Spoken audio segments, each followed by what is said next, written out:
السلام علیکم ورحمۃ اللہ وبرکاتہ۔ کیسے ہیں آپ سب؟ امید کرتی ہوں آپ سب خیریت سے ہوں گے۔ آج ہم بات کریں گے وعدہ خلافی کے بارے میں۔ وعدہ کرنے کے بعد اسے پورا کرنا اسلام کی اخلاقی تعلیمات کا لازمی جزو ہے، کیونکہ اسلامی نقطۂ نظر سے اس امر کو ضروری قرار دیا گیا ہے کہ جس شخص کے ساتھ وعدہ کیا جائے اسے پورا کیا جائے۔ ایسا کرنے سے بھائی چارے کو فروغ ملتا ہے اور وعدہ خلافی سے نفرت جنم لیتی ہے، اس لیے وعدہ خلافی سے منع کیا گیا ہے۔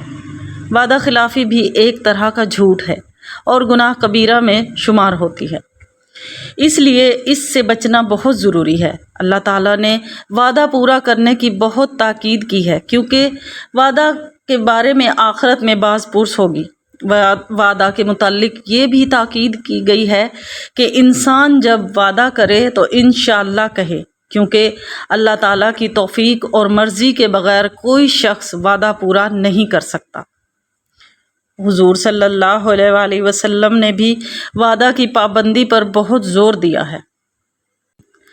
حضرت عبداللہ بن عمر بن عاص رضی اللہ تعالیٰ عنہ سے روایت ہے کہ رسول اکرم صلی اللہ علیہ وآلہ وسلم نے فرمایا، 4 خصلتیں جس شخص میں ہوں وہ پکا منافق ہے، اور جس میں ان میں سے ایک عادت ہو اس میں منافقت کی ایک علامت ہے، یہاں تک کہ اسے چھوڑ دے۔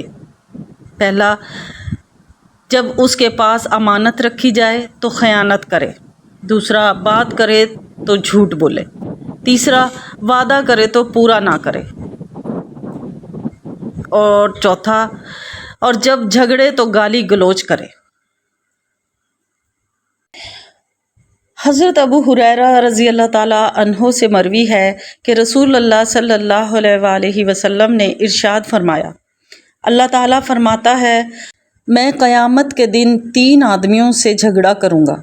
وہ شخص جس نے میرے نام پر وعدہ کر کے توڑ دیا، وہ آدمی جس نے کسی آزاد آدمی کو بیچا اور اس کی قیمت کھا گیا، تیسرا وہ شخص جس نے کسی کو اجرت پر رکھا، مزدور بنایا اور اس سے پورا کام لیا لیکن اس کو مزدوری نہ دی۔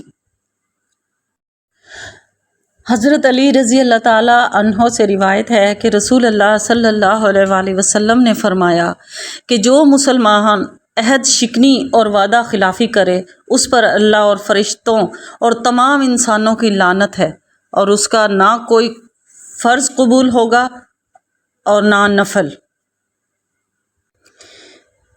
کسی شخص کو کوئی چیز تحفے کے طور پر دے دینا یا کسی کے ہاتھ فروخت کر دینا یا صدقہ خیرات کے طور پر دے دینا بھی ایک طرح کا وعدہ ہے، کیونکہ کوئی چیز دینے یا فروخت کرنے کے بعد اسے واپس لینا درست نہیں۔ حضور صلی اللہ علیہ وآلہ وسلم نے ایسا کرنے سے منع فرمایا ہے۔ حضرت عمر بن خطاب رضی اللہ تعالیٰ عنہ فرماتے ہیں، میں نے ایک گھوڑا اللہ تعالیٰ کی راہ میں سواری کے لیے دیا تو جس کے پاس تھا اس نے اسے ضائع کر دیا۔ میں نے اسے خریدنے کا ارادہ کیا، میرا خیال تھا کہ وہ اسے سستے داموں بیچ دے گا۔ میں نے نبی اکرم صلی اللہ علیہ وآلہ وسلم سے پوچھا، آپ نے فرمایا، اسے نہ خریدو اور نہ ہی اپنے صدقہ میں لوٹو، اگرچہ وہ تمہیں 1 درہم میں دے، کیونکہ صدقہ کو واپس لینے والا قے چاٹنے والے کی طرح ہے۔ ملتے ہیں اگلی ویڈیو میں، تب تک کے لیے اجازت دیجیے، دعاؤں میں یاد رکھیے۔ اللہ حافظ۔